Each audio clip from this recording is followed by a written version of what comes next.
Nuevo episodio de Café con Rosa Liarte y estoy por aquí con una invitada muy especial. Hoy el episodio va dedicado a aprendizaje servicio a tope y estoy encantada de saludar hoy por aquí a Roser Batlle. ¿Qué tal, Roser? Hola, ¿qué tal, Rosa? Encantada. Bueno, pues para quien no conozca a Roser, ¿quién es Roser? ¿Qué es lo que hace? Es especialista, como ya os he dicho, en aprendizaje de servicio y que nos cuente un poquito sobre ella. Muy bien. Tú dirás, ¿qué me quieres preguntar? Nada, que me cuentes un poco tu currículum, qué es lo que haces, a qué te dedicas. De acuerdo. Bueno, técnicamente yo ya estoy jubilada, lo que pasa que eso no quiere decir retirada. Yo soy pedagoga, he sido maestra de educación especial, he sido monitora de actividades de tiempo libre, he trabajado como técnica en un ayuntamiento, pero sobre todo el grueso de mi vida profesional ha estado en el tercer sector, en el ámbito de las asociaciones y de las organizaciones no lucrativas. También he colaborado con alguna universidad durante unos cuantos años.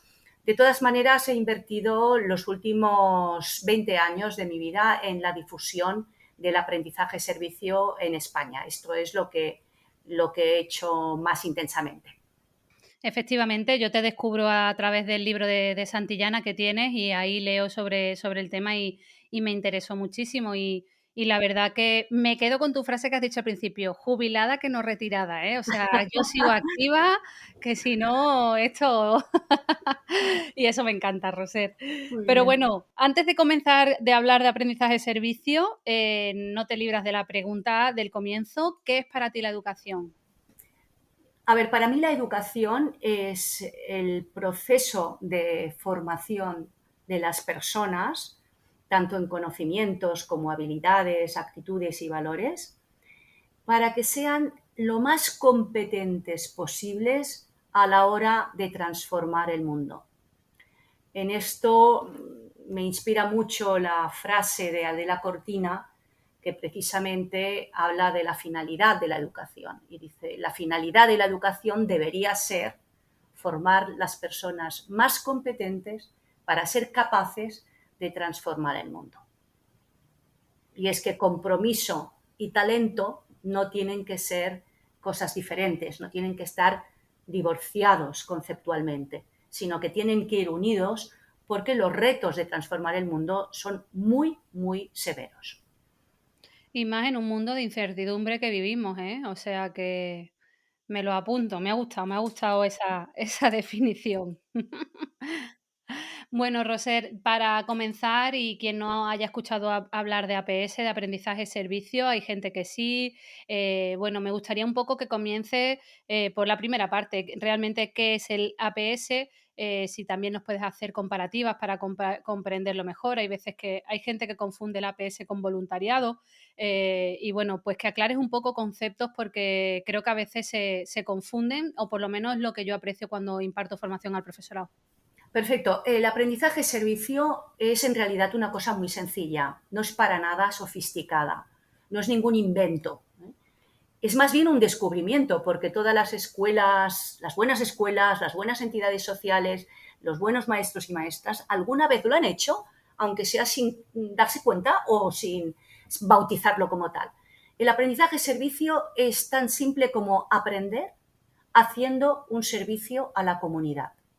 Eso quiere decir que frente a un problema, reto o necesidad social del entorno, los niños y niñas, los jóvenes, buscan soluciones, investigan cuál es el problema, pero además se arremangan para aportar algo, para hacer alguna cosa que sirva para mejorar la situación.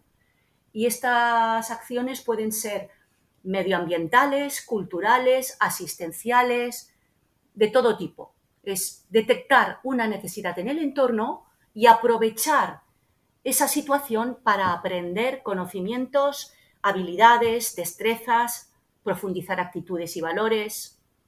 Eso es el aprendizaje-servicio.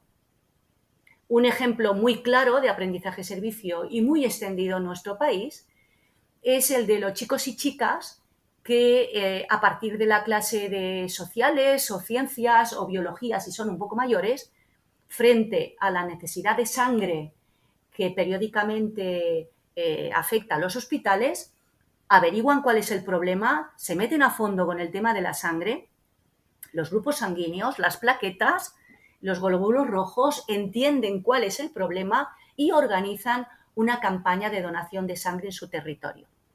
Con eso ganan todos, ganan en aprendizajes los estudiantes y ganan, por supuesto, los bancos de sangre y la ciudadanía en general, porque aumentan exponencialmente los donantes y las donaciones. Muy buen ejemplo ese, pero aquí yo te voy a hacer de abogado del diablo, ¿eh? Perfecto. Pero, ¿los niños están aprendiendo los contenidos que tienen que aprender con esos proyectos? Claro, los niños están aprendiendo lo que tienen que aprender. Tienen que aprender conocimientos, en este caso, sobre la sangre, la circulación sanguínea, los grupos sanguíneos. Eso sí o sí, con aprendizaje servicio sin, es un contenido que tienen en su currículum. Y además tienen otros contenidos curriculares a los cuales a veces les falta concreción o les falta elementos o herramientas para desarrollarlos, como por ejemplo la capacidad de organizarse, porque tienen que organizar una campaña de donación, las capacidades de expresión oral, porque tienen que saber transmitir esto a la población adulta, que es la que puede donar. Ellos no pueden donar, no son mayores de edad. La capacidad de imaginar, de crear cosas nuevas para llegar mejor a esa población. Es decir, con un proyecto de este tipo se trabajan conocimientos, los conocimientos curriculares, pero también otro tipo de competencias que no olvidemos que también son curriculares y que muchas veces necesitan este tipo de actividades para ejercitarse. Ahí es donde yo quería que tú llegaras, la palabra competencia. Porque Bueno, realmente ahí es donde tenemos todo el valor añadido, ¿no? Ahora mm, que nos hablan también de situaciones de aprendizaje y demás, vamos, es que si hay un aprendizaje completo, en este caso es con el APS, porque además encima haces un valor para otras personas o incluso un cambio para otras personas que puede llevar a la mejora de la vida de otras. O sí, sea, además, Rosa, es que está confirmado y está evaluado que el aprendizaje práctico, que todos reconocemos que es necesario, si esa práctica está vinculada a una necesidad social, todavía proporciona mejores oportunidades de aprendizaje, porque se genera un compromiso. Es decir, los niños y niñas no aprenden solo en esa situación para sacar buenas notas o para saber más ellos, que también, y eso está muy bien, sino que aprenden mejor, más y mejor porque han generado un compromiso que puede ser con el banco de sangre a la hora de montar las campañas de donación, puede ser con la residencia de ancianos a la hora de montar, por ejemplo, un concierto para los ancianos de la residencia, que puede ser con el grupo ecologista a la hora de colaborar con la reforestación de un monte quemado, etcétera. Se genera un compromiso a terceros y eso estira fuertemente los aprendizajes. pues totalmente, totalmente de acuerdo. Yo he hecho varios aprendizajes servicios, Roser, y estoy totalmente de acuerdo. El impacto que tiene y, como siempre digo, un aprendizaje memorable, ¿no? Un aprendizaje significativo, algo que el alumnado no va a olvidar, No va a porque vas olvidar. a conseguir un cambio y eso va a llevar a yo hice esto o conseguí esto cuando estaba en el cole, ¿no? O estaba en el instituto. Eso para mí es lo más grande que te puede pasar, ¿no? Y has puesto algunos ejemplos y hemos hablado al principio también de por qué a veces se equivoca la gente de que el APS es el voluntariado. Por ejemplo, piensa que el alumnado está trabajando de voluntariado o algo así. Yo creo que ahí hay un poco de confusión. Yo he llegado a veces, ¿no? Te cuento en formaciones que imparto, no, nosotros hacemos APS porque donamos comida al banco de alimentos, ¿no? Mm. Entonces, realmente eso no es APS, esa confusión, aclararla un poco, ¿no? Porque realmente no es voluntariado. Claro, claro, la confusión es lógica, porque el voluntariado con el aprendizaje-servicio tiene una cosa en común, que es la acción solidaria. Entonces es lógico hasta cierto punto que se confunda. La diferencia está en los objetivos, la finalidad, los objetivos prioritarios que tiene el aprendizaje-servicio y que tiene el voluntariado. Cuando uno actúa o se implica como voluntario en una asociación de voluntariado, la prioridad, el objetivo prioritario, que no exclusivo, pero el prioritario, es el servicio a la causa. Uno se apunta, por ejemplo, a una campaña de recogida de material humanitario para el Sáhara o para cualquier otra población vulnerable porque se siente comprometido con esa causa. La prioridad es hacer algo para la causa. En el aprendizaje-servicio las prioridades son dos y tanto monta tanto. El servicio a la causa en concreto y el aprendizaje que este servicio proporciona.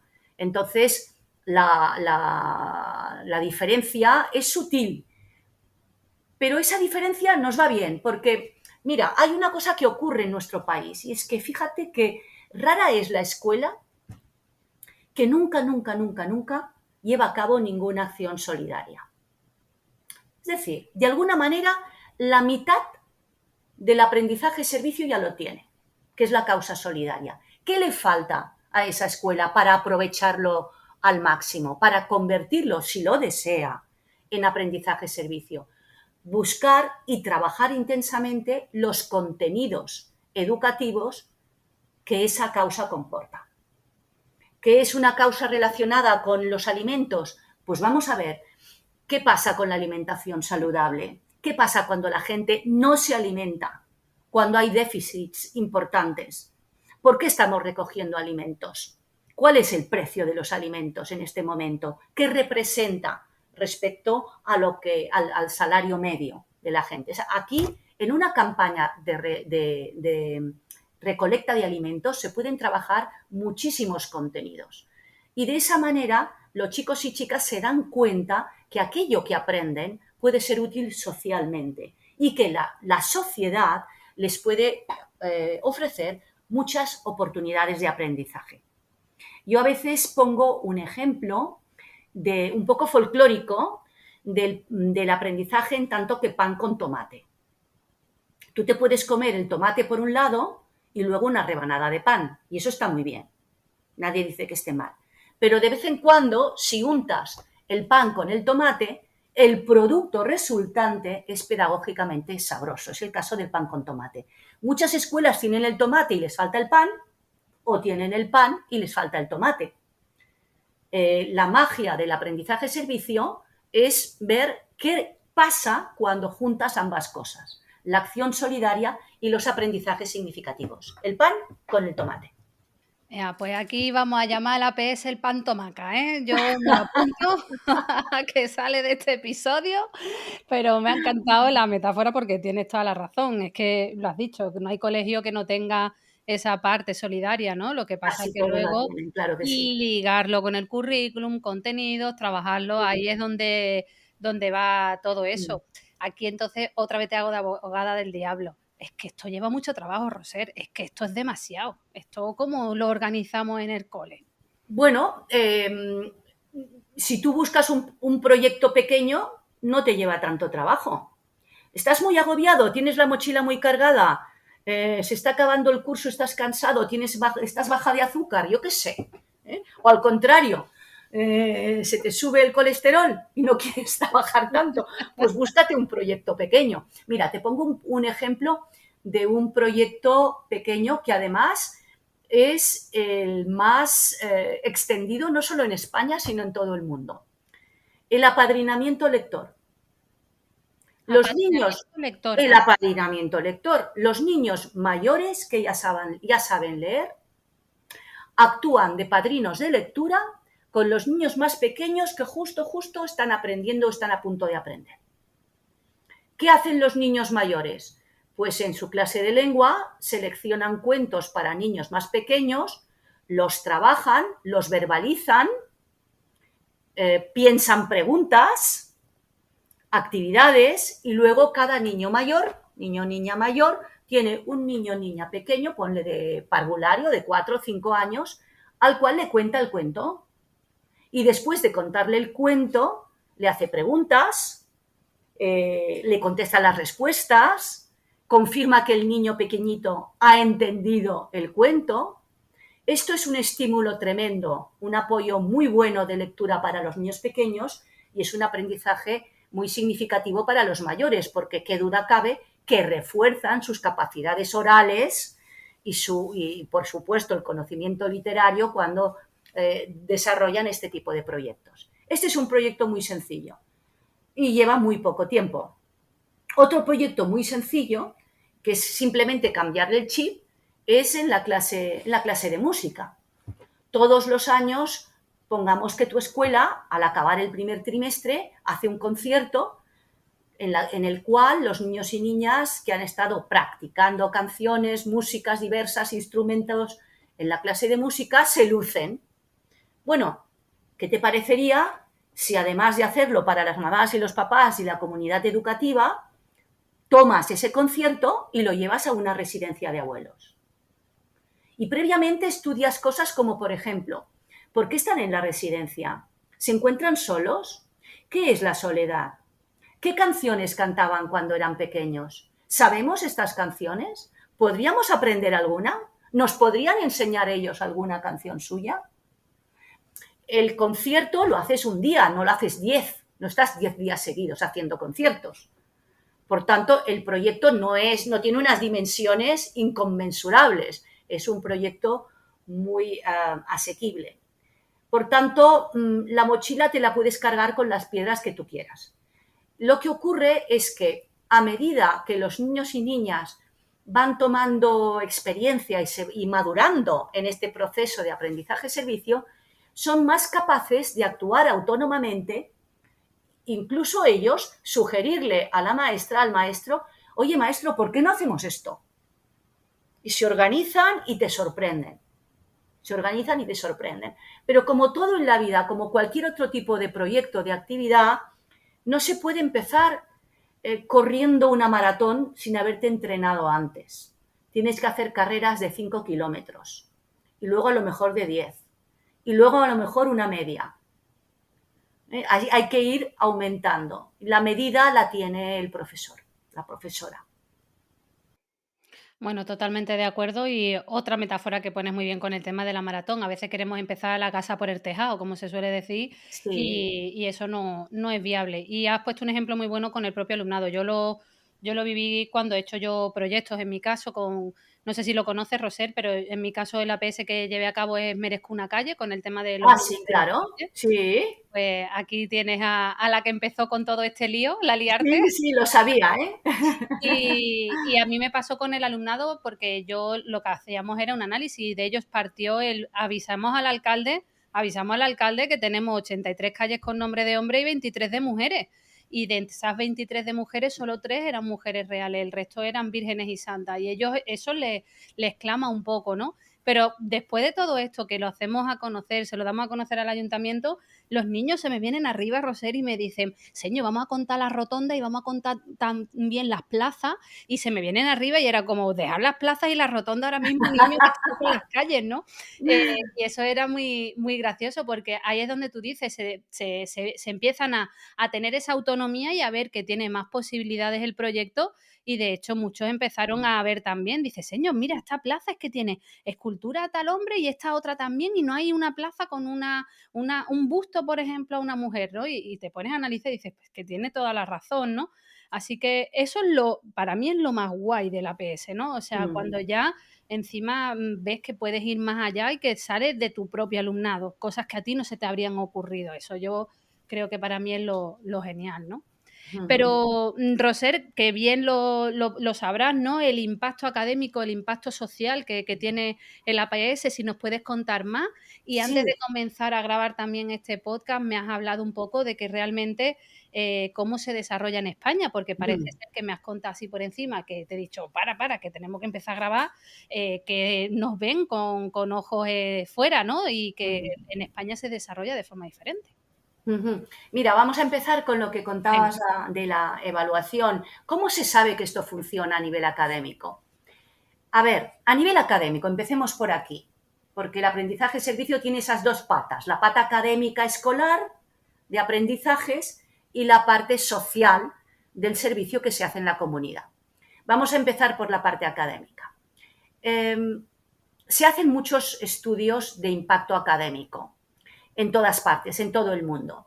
El principal investigador de estas cosas es un profesor que ahora está en Minnesota, en la Universidad de Minnesota, que se llama Andrew Furco, que cuando estaba en Berkeley, en la Universidad de Berkeley, hizo una cosa muy interesante, que hizo un cruce de estudios, de diferentes estudios de impacto académico en lengua, en ciencias, en mates, en física, en química, en cantidad de cosas, pero también en aspectos como en trabajo en equipo, en comunicación, en convivencia. Hizo como un cruce y pensó, Andrew Furco dijo, vamos a ver qué sale de cruzar todo esto. Y el resultado de la investigación de Andrew Furco es que cuando un proyecto de aprendizaje-servicio está bien hecho, no hay duda que mejoran los resultados académicos y mejora la convivencia en el aula. Y una de las cosas interesantes que relata Andrew Furco, este investigador renombrado, es que el hecho de que mejore la convivencia influye directamente en la mejora del resultado académico. O sea, de alguna manera se retroalimentan ambas cosas. Los niños y las niñas dejan de estar centrados en sus problemas, sus rencillas, sus miserias, y empiezan a mirar alrededor y empiezan a preocuparse por cosas que pasan fuera de ellos. Y eso, de manera natural, eleva la capacidad de convivencia en el aula. Pero además, si tú le preguntas esto a otras personas que no son investigadoras, si le preguntas al ayuntamiento de mi ciudad, yo soy de Hospitalet, de Llobregat, y Hospitalet es una ciudad con una larga experiencia en aprendizaje-servicio, los responsables municipales te van a dar otra pista y te dirán, además de la mejora de resultados académicos, además de la convivencia en el aula, estamos detectando que mejora la inclusión social de los colectivos más vulnerables. Porque en proyectos como este se sienten aceptados, se sienten empoderados, se sienten en más igualdad de condiciones respecto a sus compañeros. Por tanto, ahí tenemos una parte importante de impacto académico. Si nos vamos, Rosa, al impacto social, hay que decir que, hay muchos menos estudios sobre el impacto social que sobre el impacto académico. Hace poco, en la Red Española de Aprendizaje-Servicio, acabamos un seminario con 20 entidades sociales españolas que tienen experiencia en aprendizaje-servicio para recoger sus relatos sobre el impacto social que ellos veían. Entonces, estamos en ello, pero hay muchas cosas que ya se pueden decir. Por ejemplo, en plan concreto, los chicos y las chicas, cuando se ponen a recaudar dinero para una causa solidaria, recaudan mucho dinero. Los chicos y las chicas están recaudando el doble de donaciones y el doble de nuevos donantes cuando organizan campañas de donación de sangre, el doble, casi el doble, que en las campañas ordinarias de los bancos de sangre. Entonces, hay ahí indicadores cuantitativos. También podemos ver otros indicadores que son cualitativos cuando los familiares o el personal de las residencias te habla de un estado de ánimo que ha mejorado con la actividad solidaria de los chicos y chicas, con sus proyectos de conciertos o de talleres de memoria o de juegos para activar el conocimiento de los mayores, etc. Tenemos unos grandes aliados en las entidades sociales. Es por esto que los maestros, las maestras, no tienen que sentirse solos. Hacer el molde de un primer proyecto de aprendizaje-servicio puede parecer complejo, pero en cuanto tienes el molde hecho, luego haces planes. Y de un año para otro, la relación con la entidad social, con aquella residencia de ancianos, con aquel grupo ecologista, con aquella asociación de donantes de sangre, etcétera, etcétera, ya está trillada, ya has abierto el camino y ya se han convertido en aliados tuyos. Esto por lo que toca la primera pregunta, pero es que me has hecho dos. Sí, pero vamos, que otra vez me has puesto metáfora, ¿eh? Yo también vamos a hacer flanes y natillas, ¿eh? O sea, me la quedo también. Planes y natillas con los moldes que hemos creado. Siempre hacer el molde cuesta más que hacer el flan. Bueno, Totalmente. vamos a lo Eso. siguiente. El tema de qué tiene de particular el aprendizaje-servicio en nuestro país? Eso es. Mira, en comparación con otros países de Europa y de América Latina, y te diría que de Estados Unidos también, una de las cosas interesantes es la base territorial. En nuestro país hay una base territorial fuerte. Eso quiere decir que hay muchos municipios interesados en que el aprendizaje-servicio ocurra en su ciudad, que eso pase, porque eso es bueno para el conjunto de la ciudadanía. Eso aumenta el capital social de las ciudades. El capital social es la capacidad que tienen las comunidades para actuar conjuntamente frente a los problemas. Es esa conjunción de aprender a trabajar en red, compartir normas, valores, tener confianza en la población. Esos son los parámetros del capital social, según Putman, ¿no? Pues el aprendizaje-servicio mejora el capital social de nuestras ciudades y, por tanto, hay muchos municipios, muchas comunidades implicadas en que eso ocurra en nuestro país. Esto también tiene que ver con cómo estamos organizados nosotros en la red. La red española de aprendizaje-servicio somos una red de 17 grupos territoriales, uno por comunidad autónoma. Y cada grupo territorial es un colectivo heterogéneo, o quiere llegar a serlo, en el cual coinciden maestros y maestras de nivel educativo de primaria, secundaria, profesorado de los institutos de formación profesional, también docentes de la universidad, también técnicos de los municipios y también muchísimas entidades sociales responsables de organizaciones sociales en nuestro país, de todo tipo, asistenciales, culturales, ecologistas, etc. Estamos organizados territorialmente, la base es el territorio. Por lo tanto, ¿qué le preocupa, por ejemplo, al grupo de aprendizaje-servicio de Extremadura? Pues que el aprendizaje-servicio de Extremadura crezca y florezca, porque allí hay unas experiencias de aprendizaje-servicio brutales que merecen ser difundidas y hasta copiadas, te diría. Lo mismo en todas las comunidades autónomas. Y Roser, aquí te quería preguntar, para contactar con la de tu comunidad autónoma, ¿cómo sería en este caso? Mira, lo más práctico es ir a la web de nuestra red, que es aprendizajeservicio.net, y allí hay una pestaña que pone Conoce la red apps. La red apps somos nosotros, Red Española de Aprendizaje Servicio, y en esta pestaña se despliega grupos territoriales o grupos impulsores, y ahí te vas a tu comunidad y tienes correos electrónicos, si tienen web tienes la web y tienes la foto incluso del coordinador de ese grupo territorial. Es bastante fácil porque es una web muy navegable, muy fácil.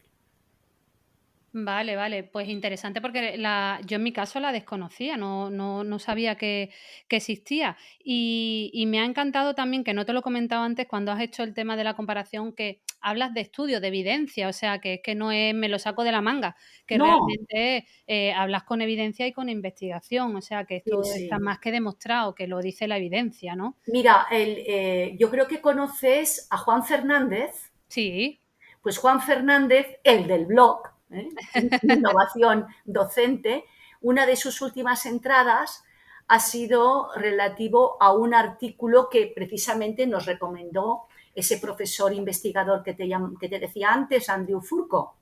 Entonces le pedí a Juan Fernández, Juan, ponnos algo de este artículo, y él ha hecho una síntesis de lo que dice este artículo en relación a la evaluación de resultados del aprendizaje-servicio. Invito, por tanto, y hago un poco de propaganda de la web de Juan Fernández, que vale mucho la pena. Podéis ver ese post suyo sobre el aprendizaje-servicio. de hecho lo tenemos en el podcast, ¿eh? Ah, Así perfecto. que aquí estáis los top, los top. Ya ves. Hay muchos top de aprendizaje-servicio en España, afortunadamente. Eso, y que sigan creciendo, por favor. Claro, claro. Pero, bueno, ¿cómo está creciendo y desarrollando todo este APS en España? Justamente que estabas hablando, bueno, si tienes también profes o ejemplos de lo que se está desarrollando, Mira, cosas no, es interesantes. interesante, por ejemplo, a nivel de desarrollo, yo creo que es interesante hablar de los premios y de los encuentros, porque eso quiere decir un motor muy importante del impulso del aprendizaje-servicio en España en general y en cada territorio donde se realiza el encuentro anual.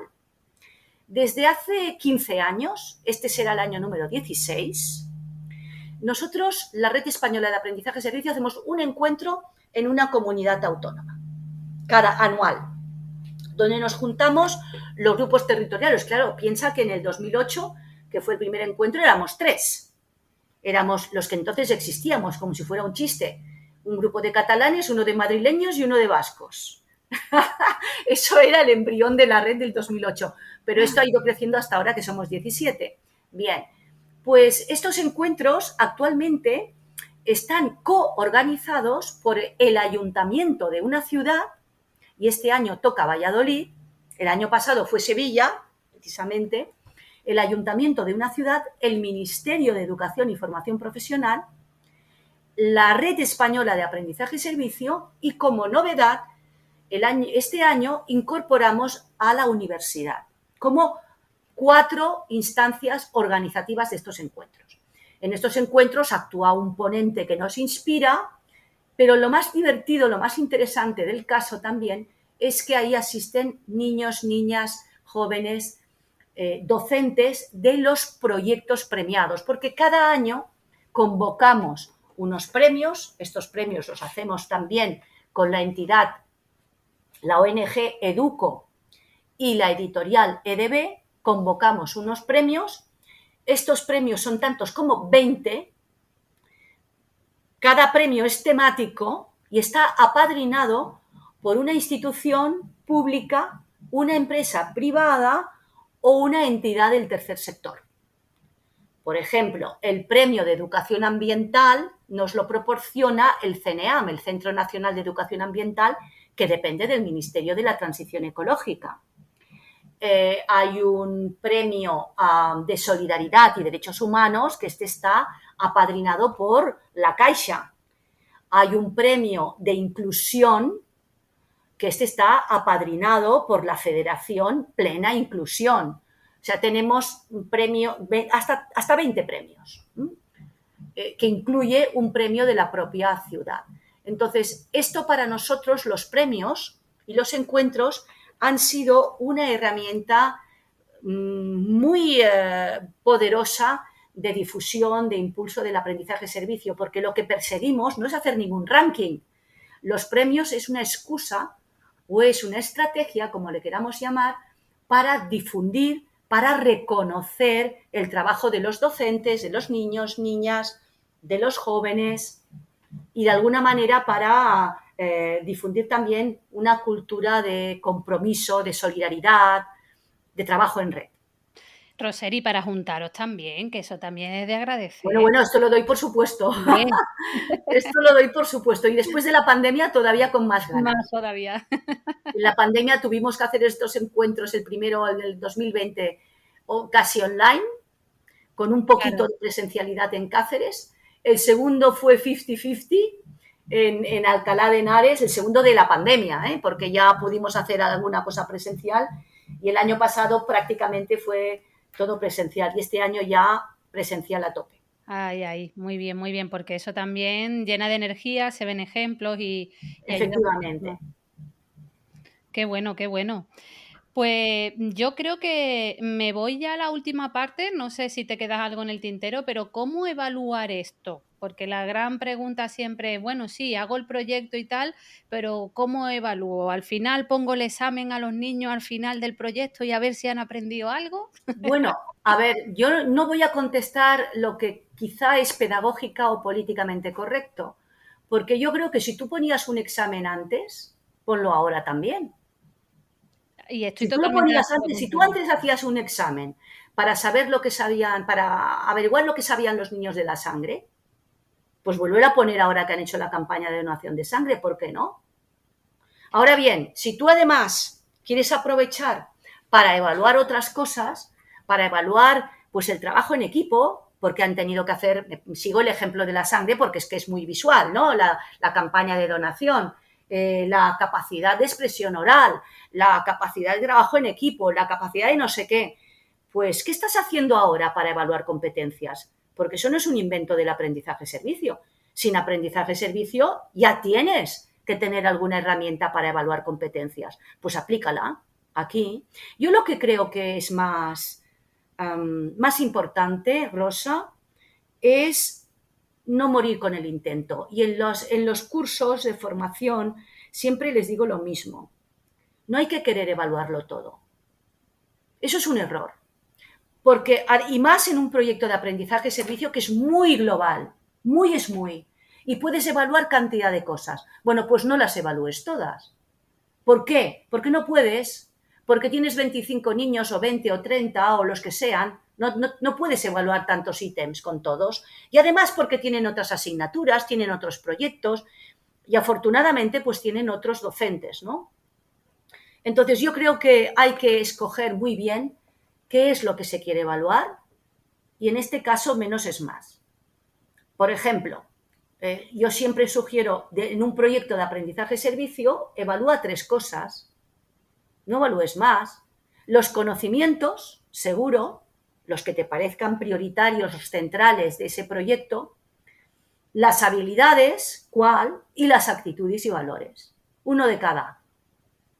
Uno de cada especie. Y piensa con qué estrategias puedes evaluar cada cosa.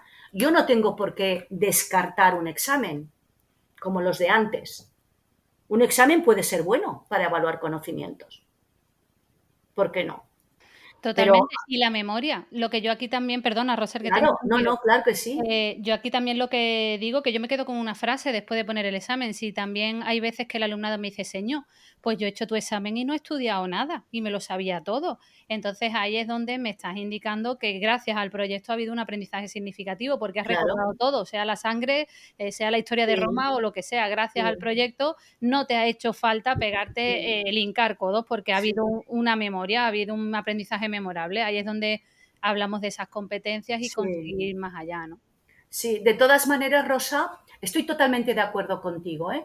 Pero de todas maneras, hincar un poquito los codos tampoco está del todo Claro, mal. claro, ¿No? pero me refiero a eso, ¿no? De Sí, de que te digan: "Oye, pues que no me he tenido que", porque lo recuerdo, ¿no? claro, claro, ha sido un impacto que, Sí, sí, que, que date os ha cuenta. hecho recordarlo todo. De hecho, lo hablé también con Francisco Mora en el podcast porque, yo soy de historia y para mí la memoria es súper importante, o sea, no la puedo denostar en la vida y esto me gusta, pero sí, a veces luego, cuando hablamos de proyectos y demás, me da también mucha rabia, Roser, que es como: "Bueno, pues no sé cómo lo he evaluado, le subo un punto al final de la nota", y tampoco eso es evaluar un proyecto o una Claro, APS.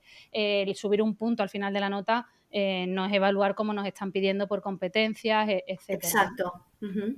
Ahí es donde yo te quería realmente comentar, ¿no? Porque puedes poner el examen, pero si al final estás matándote a trabajar para hacer un proyecto, para al final la última nota es lo que pone el examen o poner un punto al final de la nota, pues al final realmente el alumnado va a decir, pues yo no me esfuerzo en esto, porque si al final lo que vale es el examen, me voy a matar por el examen, ¿no? Eso es lo que ellos sacan sus cuentas, está claro, ¿verdad?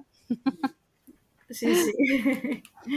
Bueno, pues no sé si te dejas algo en el tintero del APS. Yo creo que tenemos un montón de información, pero si te has dejado algo por contarnos, es un gustazo escucharte, ¿eh? Así que dime si te queda algo por contarnos, pero yo me voy con un montón de ideas claras y con muchas metáforas con recetas.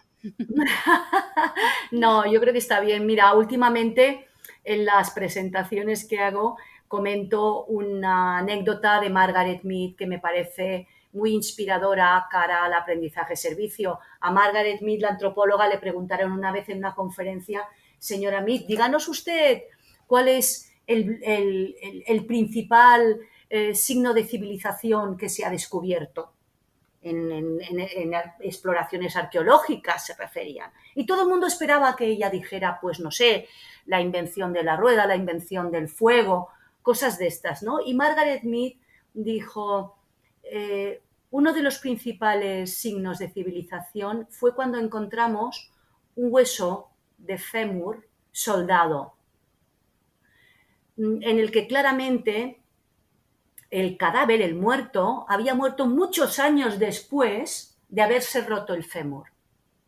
Eso quiso decir que había sido cuidado. Había sido cuidado. Cuidar a los demás es el primer signo de civilización.